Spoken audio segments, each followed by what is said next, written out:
Hola, un saludo bien especial. Ya saben un poco de qué vamos a tratar este Dagred 4.0, ¿verdad? Va a estar bien interesante porque se trata de búsqueda y rescate canina. Y como para cada capítulo de Dagred 4.0, pues tenemos expertos, invitados especiales, que nos ayudan a entender un poco todas estas dinámicas en temas de gestión del riesgo, de lo que hacen los bomberos y hoy con los caninos. Por supuesto, un tema que ha cobrado mayor importancia en los últimos días en el país a propósito de lo que pasó en el Guaviare con el perro Wilson. Pues para eso tenemos un invitado internacional, Álvaro Martínez Arroyo. Desde España ha venido para Medellín para entregar esos conocimientos a todos estos organismos de socorro, al Cuerpo Oficial de Bomberos Medellín. Y hoy tenemos el lujo de que nos explique un poco la importancia de esos caninos en búsqueda y rescate. Álvaro, un abrazo. Muchas gracias. Buenas. ¿Cómo estás? ¿Qué tal? Muchas gracias por recibirme aquí, en esta ciudad tan bonita de Medellín, y rodeada de estas montañas tan bonitas. Porque es importante que estos personajes estén capacitados en torno a búsqueda y rescate con caninos en el contexto actual, y ya lo habíamos hablado, incluso en el contexto nacional a propósito de lo que pasó con Wilson. Bueno, el perro de búsqueda y rescate es el elemento más diferenciador, pero sobre todo más eficaz y más eficiente que existe para la búsqueda y localización de personas. No hay ninguna máquina, ninguna tecnología hoy por hoy que supere a las capacidades del perro. Por tanto, pues es fundamental tener equipos de perros de búsqueda preparados y certificados internacionalmente. ¿Por qué son tan preparados? ¿Qué tienen de diferenciador en torno al ser humano? Hablemos de sus características, el olfato, la ubicación. Empecemos a entrar en detalle. Todo el mundo conoce que un perro de búsqueda y rescate es capaz de buscar, pero no sabe que en realidad no es el olfato solamente. Es acompañado de que su cerebro, casi el 30 y tantos %, cerca del 40 según algunas razas, esto es capaz, lo tiene dedicado al olor humano, ¿no? Bueno, lo tiene dedicado al olor y nosotros le enseñamos a buscar el olor humano. Entonces, esa capacidad de ese porcentaje del 30 al 40% de cerebro dedicado al olor es lo que hace diferente al perro frente a cualquier otra especie, y es lo que le hace tremendamente eficaz y eficiente para poder buscar personas. En temas de costos también hay una ventaja en asuntos de disminuir el costo de operaciones por la agilidad y la facilidad también de estar en terreno. No, claro, por supuesto, y además que no hay otra tecnología, por tanto tampoco es lo más económico, es lo más, la verdad que son todo ventajas. ¿Qué tanto hemos avanzado en temas de escoger, por ejemplo, razas? Tenemos algunas razas identificadas que pueden ser más eficientes o eficaces en este tema de preparación de búsqueda y rescate. Suelen ser mucho más eficaces aquellos perros gregarios que proceden de razas de pastoreo, como podemos ver por ahí algún pastor belga, pastor alemán, etcétera, etcétera, o incluso el border collie, que frente a otro tipo de razas, que siempre son un poquito más complicadas de adiestrar. Sin embargo, digamos que el proceso de adiestramiento, digamos, el éxito de una buena operación de rescate también va en el proceso de adiestramiento del binomio, porque finalmente es amo y perro, que se tienen que capacitar en igual proporción. Es imposible, encontrar resultado final de eficacia o eficiencia o capacidad de resolución de la emergencia si no tenemos ese binomio, si no tenemos la construcción adecuada del binomio de búsqueda y rescate. Si no tenemos eso, prácticamente no tendremos nada y no podemos hacer nada. De ahí la importancia de este trabajo y de esta forma y de este tipo de formaciones. Álvaro, ¿cómo ves los equipos en Medellín? Ahora que has empezado a tener una capacitación con ellos, ¿qué les has enseñado? ¿Cómo vas esa orientación y cómo los ves? Bueno, veo unos equipos que están bastante bien preparados, que nos falta mejorar en algunas cosas, sobre todo gracias a eso pues estamos aquí, pero ciertamente son buenos equipos que les falta mejorar en alguna pequeña cuestión y algún detalle que les lleve a un nivel operativo superior, pero en general la visión es muy buena frente a la región, donde puede haber otros países y otros equipos. Pues la verdad que frente a la región lo veo unos muy buenos equipos. ¿Cuánta experiencia en ese tema de búsqueda y rescate con caninos? En mi el caso, personal, sí. en mi caso más de 27 años Más de trabajando. 17 años. Y cada vez aprendes más, me imagino también. Sí, y cada vez que vienes a un sitio y organizas una cosa como esta, pues vienes y haces y vuelves a aprender más cosas. Siempre hay algo que terminas aprendiendo.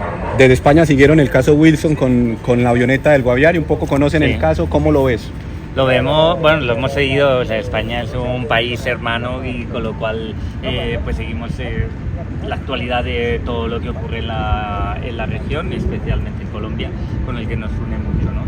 Y lo hemos seguido desde el primer momento que hubo un accidente, que cayó en la avioneta, todo, lo hemos podido ver y seguir. Bueno, pues el caso de Wilson es una pena, ¿no? Que el perro desaparezca, que no se le vuelva a encontrar, y es una cosa que, bueno, pues que supongo que pueda ocurrir en una situación tan densa como es la selva, con tanta dificultad, etcétera, etcétera. En ese análisis técnico frente a lo que pudo suceder en torno a que el perro tuvo contacto finalmente también con los niños que después desapareció, ¿qué análisis puede caber ahí desde afuera? Obviamente porque no se tiene mucho detalle de lo que pasó en la operación, pero ¿cómo se analiza? Sin tener ¿Sí? detalles, sin tener conocimiento de lo que pasó, más allá de lo que los medios de comunicación han podido publicar.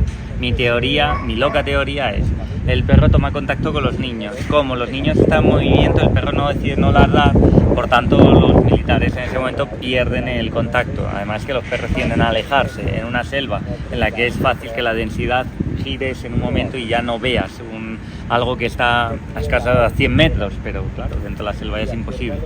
El perro continuó con los niños, pudo seguir caminando.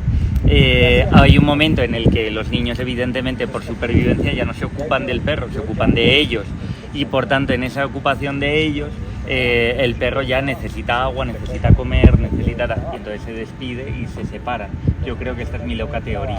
En ese separar lo ha tomado otro animal, se ha perdido. Eso ya es lo que no sabemos. Y hasta La el parte día de hoy. difícil, hasta el día de hoy.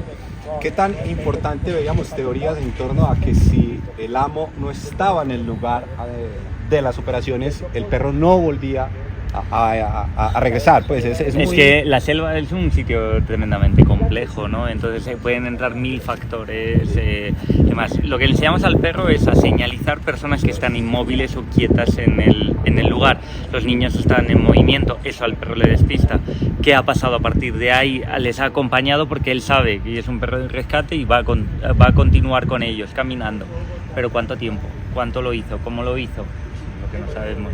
¿En qué momento el perro sintió sed y se alejó para beber? No lo sé. Esa es la parte. Es bien complejo por el contexto. Sí, sí, es bien complejo por el exacto. contexto. Lo último fue que condecoraron a la madre, a la mamá. porque finalmente es una búsqueda que finalmente no puede ser finita. Es decir, es finita mejor. Ya, sí. Tiene que terminar en algún momento y no se dio con la ubicación de Wilson. Para retomar el tema de estas capacitaciones que se están haciendo en Medellín, hablemos puntualmente de cosas que se han ido enseñando aquí con los caninos. Bueno, yo en definitiva lo que traigo, lo que exponemos en esta formación es una formación avalada por la Universidad Pública de Burgos. En esta formación lo que enseñamos es de una forma holística entender el perro, a trabajar diferentes aspectos, sobre todo cuestiones muy científicas, cuestiones muy básicas y a la vez pero muy científicas sobre cómo es el adiestramiento del perro. Lo que intentamos es trasladar al guía canino que entienda cómo se adiestra el perro, por qué se le adiestra de esta manera, para qué. Realmente es intentar explicarle un razonamiento del qué está haciendo y cómo lo está haciendo. Mucho hemos, experimentado en torno a ese adiestramiento y la palabra juego juega un papel, valga la redundancia, en torno a esto, porque el perro lo ve uno casi como jugando y hay un incentivo en el momento del adiestramiento que después se vuelve mecánico. ¿Cómo funciona? Es que es fundamental. Si no hay juego y no hay capacidad de juego por parte del perro y el guía sabe manejar ese juego y sabe controlarlo, no hay nada que hacer en el adiestramiento. El adiestramiento, para aquellas personas que nos ven, recordarán muchos de ellos como en el instituto les enseñaron aquella frase de Pavlov, aquello de que tocaba la campana y acto seguido le daba de comer y segregaba saliva, ¿no? Entonces aquello se llamaba el condicionamiento clásico. De aquello hasta hoy no ha cambiado mucho la cosa, ¿vale? Entonces jugamos ese condicionamiento clásico que luego unos americanos descubrieron el condicionamiento operante, tal. Esto es lo que venimos a contar un poquito con más detalle y con más intríngulis, pero es en definitiva lo que les enseñamos un poco a manejar dentro del perro, y ese es el juego que debe tener. Siempre que escondemos a una persona durante el entrenamiento, siempre lleva el juguete del perro. Solamente hay una vez que no lo tiene, que es la situación real. Entonces esa es la manera que el perro siempre se condiciona, aquella campana, aquella carne, aquel segregar saliva. Pues esto es lo mismo, el perro siempre llega, localiza a una víctima aquí escondida y siempre tiene su juguete, siempre, y hay un día que no, solamente el día que son esos niños de la selva o aquella persona que desaparece en la montaña, lamentablemente tras el derrumbamiento de un edificio.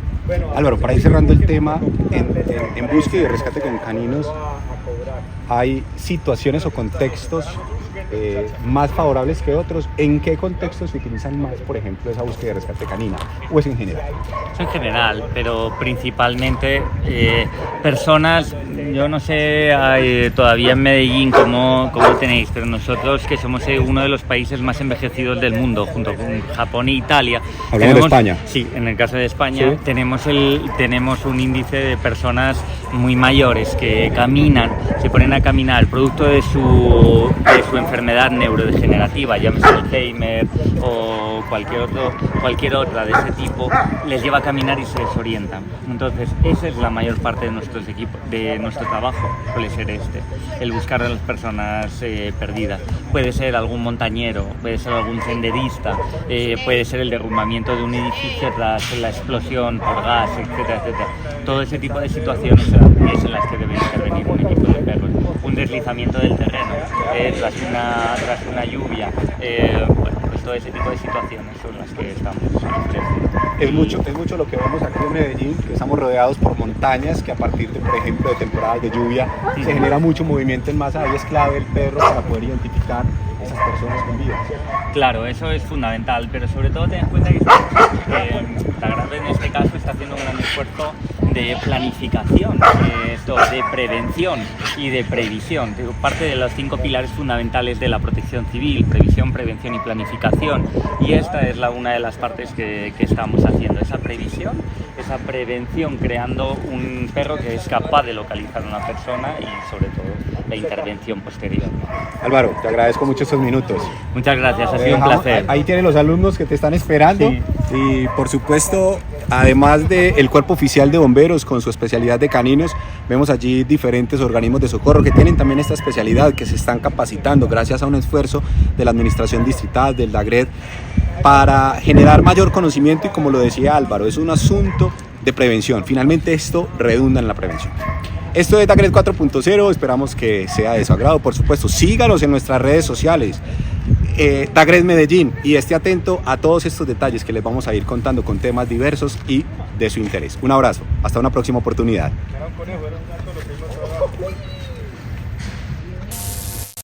Medellín Futuro.